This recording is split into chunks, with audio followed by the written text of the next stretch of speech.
hello, you lovely human beings. It's Sarah from I Am Simple Natural Life. And I'm here today to talk about whether you live in a cage. Because obviously you don't live in a cage. I hope you don't live in a cage. But actually, I used to live in a cage. And maybe you still do live in a cage. We all kind of do. So that's what I want to talk about. I'm really super annoyed before we start. I have to be honest. I have just recorded about 10 minutes of this video. It was brilliant, by the way, without actually pressing record. So I'm feeling a little bit cross, but I'm going to let the cross go. As I tell the children, just let the cross out, let the cross out. It's okay to feel annoyed. And now we're moving on. So let's talk about cages and whether you live in one. Now, if you think about living in a cage, and you'd have these like narrow, like you'd have your walls around you, little space, not enough space. You know, you wouldn't be able to spread your wings, should you have wings. And it wouldn't feel very good. You'd feel restricted, and you could make choices, but within the narrow confines of your cage, and it would just feel a little bit like I felt when I hadn't pressed record. And nobody wants to live like that, obviously. Well, I don't think so. Can't imagine people ever wanting to live in a cage like that. And yet, that's exactly how we end up living. So, when we're conditioned, basically, and hardwired, both of these, conditioned and hardwired in nature, to want to be socially accepted because it is part of being safe, okay? And it goes all the way back in like what they call prehistory, which is, don't get me started. Why is it called prehistory? It's ridiculous. Anyway, back to prehistory. It was back to when we were living in times of when we were in more constant danger, maybe of animals attacking us and things like that. And there was safety in numbers. You know, you needed your clan around you. You needed people that would help protect you, and you could work together to get food and all this kind of stuff. So it's hardwired in us as humans to want to be accepted by other people, and much of our parenting is about drilling that into children. So there will be a lot of the behavior management kind of stuff of parenting is all to do with getting the child to be socially acceptable. So like, let's keep the noise down. Let's not be too noisy for other people as you're looking around thinking, oh God, are we annoying people? What are people going to think? Not letting your child, I don't know, go up the slide in the playground, which is just ridiculous anyway, because there's so much physical and mental benefit from people actually having a go at going up the slide. But anyway, social rules. And these will vary, by the way, depending on where you live. But every society has like societal norms and what's acceptable. And between the ages of 0 and 7 is when we take on board most of these messages and we start to set our personality, and along with that, these limiting beliefs that we then take into adulthood. So things like you don't want people to think that you're big-headed or you're a show-off. You don't want to be too noisy, too brash, but don't be too quiet either. You don't want to be standoffish. You know, all this kind of stuff. Be grateful for what you've got. Things like that, which actually create this little cage around us. And what that then looks like in adulthood is perhaps you have a really well-paid but dull, mind-numbing, awful job that you hate. And what's even worse is you might have paid money and actually trained for ages to be able to do this job, and now you're doing it. You're thinking, this is crap. Don't want to do this.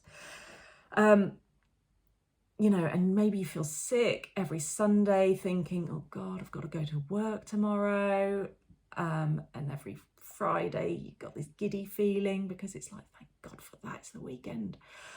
And you know, you're sat there on the Monday at your desk thinking, is this it? Is this it? I don't want to do this. But then in your little mind, you've got all your limiting beliefs that will come up. Like, well, you know, you trained for ages to do this. You've got to do this. This is what you've told people. Like, how embarrassing if you don't do it anymore. And you need the money. Like, what would you do for money? You can't. Don't be so selfish. Like, people would give their right arm to have a job like this. Some people don't even have a job. And you're moaning because you don't even like your job. That's really ungrateful, Sarah. Really selfish. Or, you know, what would people think? They'll think I've lost my mind, and like, people don't do stuff like people like me just, you know, have this kind of house and have this kind of job, and that's normal. And what will my mum say? What will my mum say? You know, she financially supported me through university, college, whatever. I can't let her down. I'd be letting everybody down. I can't, you know, what people think. And so you spend your entire life working in a job that, you know, is whatever, fine at best. You work towards your retirement because that's when your life's going to start. Apart from then you get there and it doesn't, because you've spent so many years feeling these restrictions that now that just kind of feels normal, and it's really hard to then actually do anything different. And also you're too bloody knackered. But why wait, and why put yourself in that position? This is actually a cage that you have created, and that's what I mean by when I say that we are living with these limiting beliefs of what we can do and what we can't do. That creates this cage that we are actually all living in. And I had this cage. I had the cage. Now I look back, I can see I had the cage when I was in employment, in what I was doing.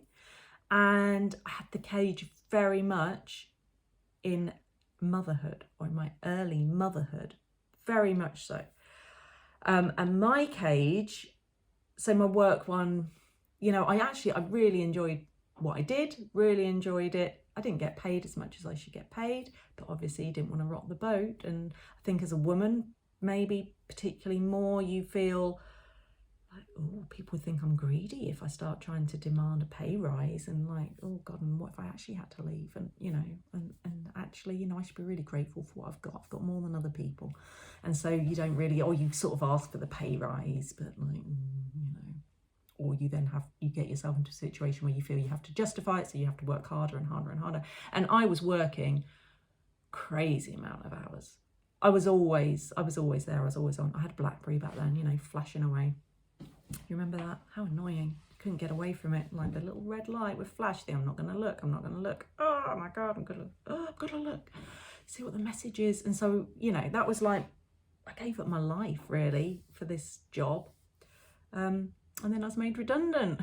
So that, like, oh, big slap in the face for that. So then motherhood beckoned, and motherhood was super, you know, kids are great, aren't they? And all that. And I was very happy. I was working for myself because I was made redundant, and when I was pregnant.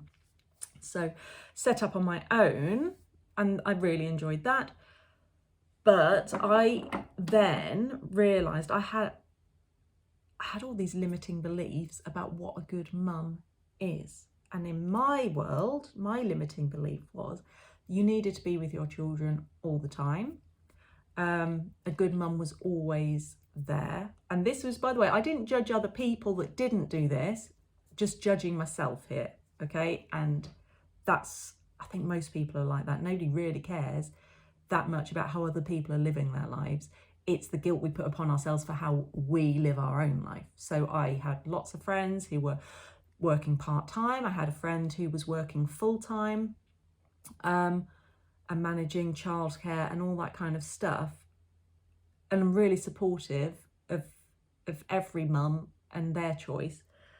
But my choice or the stories that I was telling myself was that I kind of had to do it all. So I wanted to still earn money because, you know, nowadays women shouldn't have to be reliant on a man and all that sort of stuff, even though I still was, because I wasn't earning enough money. And then I had the children. And obviously you find some days you're trying to look sort of like you're doing all your, bless me. Sorry.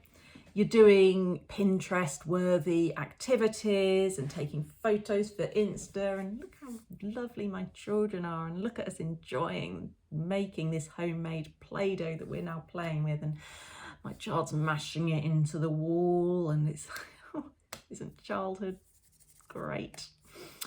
So, you know, I did all of that, but then inside something was kind of dying a little bit. And I love spending time with my children as well. I completely love it. I home educate 3 of them, you know, because I love spending time with them. I really do love spending time with them so much. And I spend a lot of time with them because they're home educated and I work from home and all of that kind of stuff. I love it. But I just, you know, I felt like, you know, the house needs to be tidy and perfect, clean and all of that. We can't afford a cleaner. I need to work, but I don't want to do that when the children are kind of around. So I'm doing that like really early morning. I'm absolutely shattered at night. But you know, somebody's coming round, I better tidy up because what will they think, you know, if I'm not doing this? Or, you know, you become some sort of self-imposed super mum. And I think that's really common with people. Anyway, that was my kind of story. And then I started doing what I call the work with a capital T and a capital W, the work, which is having a better understanding, diving down a little bit more into actually what's going on and are these stories true? And if I don't spend 24 hours a day with my children doing all the stuff, and looking like we could be on Pinterest, you know, am I still a good mum? And what if I don't earn as much money as my husband? Am I still a good woman? Am I still a good person? Anyway, so over time, I started to really question that kind of stuff and looking at how I was living. And so we were living in a really nice village in the Yorkshire Dales. It's beautiful. You know, people go on holiday there and say, oh my God, it's amazing. And it really is so lovely. And I love the village. But I wanted more space around me and I wanted a different kind of life to the life. The road that we were going down was very much this kind of, everybody in the village goes to school. So, you know, I put the first one into school, even though it felt completely wrong, but I felt children go to school. That's what they do. Children go to school. So I put her into school. Everything inside me was screaming, this isn't right for you. But I still did it because my limiting belief of like, I've got to do the normal thing. And I always say I'm a really normal person in a boring kind of way. Do you know what I mean? I'm very boring. And I've always been like that. I'm, you know, really average, really boring, really normal, like that. But actually, I started questioning and thinking, I don't really want to live like this, you know, and there's nothing wrong with it. And people would love to live in the area that we lived in. Some people, you know, wouldn't be able to afford it, and it's really lovely. But just because it's really lovely, and that doesn't mean I should like it. You know, people can like different things, and it's about being honest with yourself. So that's what I'm getting at, I think, in my long, convoluted way. We basically kind of changed up our life. So we took the daughter out of school. The other 2 then never went to school. So they've been home educated the whole way through. And we started just doing things a little bit differently that felt right for us. So not being different for different sake, but actually making decisions consciously. And I think that's something that often we don't do. We don't make conscious decisions. We just kind of make the decision that basically has already been made for us. You know, children go to school, so I'm just going to put my child into school. Do you actually think before they go, apart from thinking which school, shall they go to that school or that school, do you actually stop and think, do I even want them to go to school? Or, you know, we live in this place. Why? Oh, is this aligned with how we want to live?